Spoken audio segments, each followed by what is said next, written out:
الشكل، لكن هنا لدينا الكرة التي تلعب الآن أمامية. وصلت إلى الهيدوس، إلى ثاني الأهداف، المساحات الموجودة. بغداد يا بغداد، بغداد يا بغداد، بغداد بغداد بغداد بغداد بغداد بغداد بغداد بغداد بغداد. خلاص انتهت المباراة والنقاط الثلاث، وسجل بنجاح بغداد منجاح، وسجل بنجاح بغداد منجاح.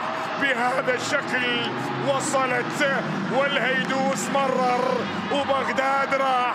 هذا بغداد، هكذا فعلها وسجل بغداد. نعم، بغداد يسجل لدينا في مرمى الريان وينهي مسألة النقاط الثلاث.